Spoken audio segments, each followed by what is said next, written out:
तो तेजस्वी यादव और नीतीश कुमार का महागठबंधन क्या जीतन राम मांझी को अपने गठबंधन से निकालने वाला है? और ऐसा इसलिए कहा जा रहा है क्योंकि पिछले कई महीनों से दौड़ भाग करने के बाद नीतीश कुमार और तेजस्वी यादव जिस विपक्षी एकता के लिए महाबैठक करवाने वाले हैं और जिस बैठक में पूरे देश भर के विपक्षी पार्टियों को वो जमा कर रहे हैं, उसी बैठक का न्योता जीतन राम मांझी को नहीं मिला है। जीतन राम मांझी खुद से बता रहे हैं कि उनको इस मीटिंग का न्योता नहीं दिया गया है।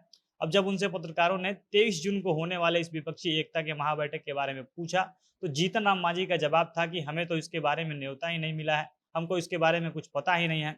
अब एक तरफ नीतीश कुमार और तेजस्वी यादव पूरे भारत के विपक्ष को एक करने की बात कर रहे हों, राष्ट्रीय स्तर पर विपक्षी पार्टियों का एक महागठबंधन बनाने का सपना देख रहे हों, और बिहार में जो उनका पहले से गठबंधन चला आ रहा है, उसी गठबंधन का एक नेता को अगर नीतीश कुमार न्योता नहीं देते हैं, और नेता भी कोई छोटा मोटा नहीं, वो नेता जिसे नीतीश कुमार ने बिहार का मुख्यमंत्री बना दिया था, उसको अगर नीतीश कुमार नहीं पूछते हैं, मतलब कुछ तो गड़बड़ जरूर है। अब आप पिछले कुछ दिनों से देख रहे होंगे कि जीतन राम मांझी लोकसभा में सीट बढ़ाने के लिए मांग कर रहे हैं। मांझी और उनके बेटे संतोष कुमार सुमन लगातार लोकसभा सीट को लेकर बात कर रहे हैं, उन्होंने 5 सीटों की मांग रखी है। इसके बाद जीतन राम मांझी ने इसी सप्ताह नीतीश कुमार से मुलाकात भी करके वो मुलाकात करके आए हैं, और यही सब घटनाक्रम देखकर लगा कि जो बिहार का महागठबंधन है उसके अंदर सब कुछ ठीक नहीं चल रहा है। अब अगर जीतन राम मांझी को विपक्षी एकता के महाबैठक में नहीं बुलाया जाता है, तो इसका क्या मतलब निकल रहा है? और अगर मांझी को एक भी सीट नहीं मिलती है, तो मांझी आगे क्या करेंगे, इसका जवाब उन्होंने खुद दिया है, जिसके बारे में विस्तार से हम वीडियो में आगे बात करेंगे। और उससे पहले नमस्कार, जनता जंक्शन देख रहे हैं आप, और मैं हूं सन्नी मिश्रा। कैमरे के पीछे हमारे साथी विशाल खड़े हैं।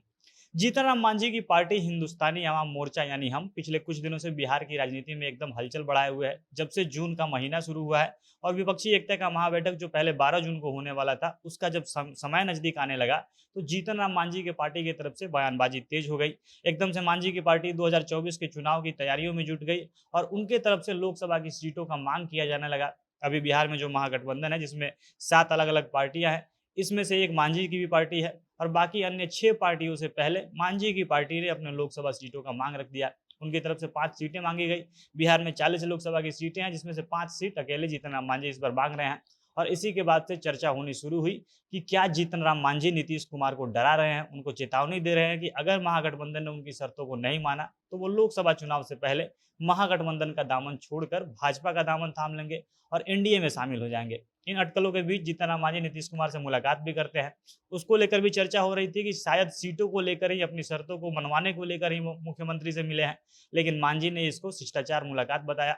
उन्होंने कहा कि वो बिहार में जो शिक्षा की स्थिति है, उस पर उन्होंने नीतीश कुमार से बात की है। वो पिछड़ी जातियों की राजनीतिक, शैक्षणिक और आर्थिक स्थिति के लेकर चर्चा करने गए थे। उन्होंने उनके साक्षरता पर ध्यान देने के लिए, उनके साक्षरता दर को बढ़ाने के लिए वो बात करने गए थे। इसके बाद बिहार के भागलपुर में एक पुल टूटता है। पुल टूटने के बाद जमकर उस पर राजनीति होती है, सभी पार्टियां बयानबाजी करती है। बीजेपी नीतीश कुमार और तेजस्वी यादव को कटघरे में खड़ा करती है और इसकी जांच सीबीआई से करवाने की वो लोग मांग रखते हैं।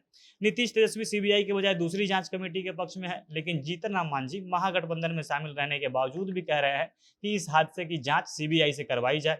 वो बीजेपी की हाँ में हाँ मिला रहे हैं। इसके साथ साथ उन्होंने ये तक कह दिया कि हादसे की जांच और हादसे की जिम्मेदारी विभाग से लेकर मुख्यमंत्री की भी है।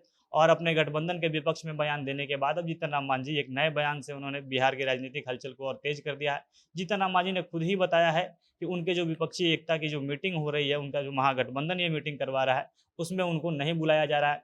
दैनिक भास्कर ने जीतन राम मांझी का इंटरव्यू लिया है। उसी में मांझी से 23 जून को जो महागठबंधन की मीटिंग होने वाली है, इसके बारे में सवाल पूछा जाता है, तो मांझी कहते हैं कि इसके बारे में हमको कुछ पता नहीं है, हमको इस मीटिंग का न्योता ही नहीं दिया गया है, हमको यहाँ नहीं बुलाया गया है। अब एक बड़ा सवाल यहाँ पर बनता है कि अगर मांझी को वहां पर नहीं पूछा जाता है तो क्या होगा? क्या वो लोग मांझी को अपने गठबंधन का हिस्सा नहीं समझ रहे हैं? ये बड़ा सवाल यहाँ पे खड़ा हो रहा है। हालांकि मांझी इस पर कहते हैं कि अगर उनको विपक्षी एकता के गठबंधन में नहीं बुलाया जाता है, उनकी मीटिंग में नहीं बुलाया जाता है, तो फिर भी कोई उनको फर्क नहीं पड़ेगा। मीटिंग में नहीं बुलाने के अलावा अगर उनको इस बार लोकसभा चुनाव के जो गठबंधन एक भी सीट नहीं देती है, तो भी उनको कोई फर्क नहीं पड़ेगा। मांझी से पूछा जाता है कि अगर ऐसा होता है तो क्या वो नीतीश कुमार का साथ छोड़ देंगे, बीजेपी के साथ चले जाएंगे? तो मांझी कहते हैं कि नहीं, वो ऐसा बिल्कुल नहीं करने वाले हैं, हमेशा वो नीतीश कुमार के साथ ही रहेंगे। लेकिन अभी मांझी भले कुछ भी कह लें, लेकिन यही जीतन राम मांझी हैं जो कहते हैं राजनीति में कोई कसम नहीं खाया जाता है कि एक ही पार्टी में हम रहेंगे, हम कहीं भी जा सकते हैं। और जब उनको किसी सीट से फर्क नहीं पड़ता है, तो इतना सीट को लेकर वो बयानबाजी क्यों कर रहे हैं? सबसे पहले ही उन्होंने अपने गठबंधन में सीटों का मांग क्यों रख दिया है? बाकी देखना है आगे क्या होता है। मांझी का समीकरण महागठबंधन के साथ ठीक होता है क्या, या वो लोकसभा चुनाव से पहले नया समीकरण साध लेते हैं। बाकी आप लोग इसके बारे में क्या राय रखते हैं, अपनी राय कमेंट बॉक्स में लिख सकते हैं। जनता जंक्शन देख रहे थे आप, बहुत बहुत धन्यवाद।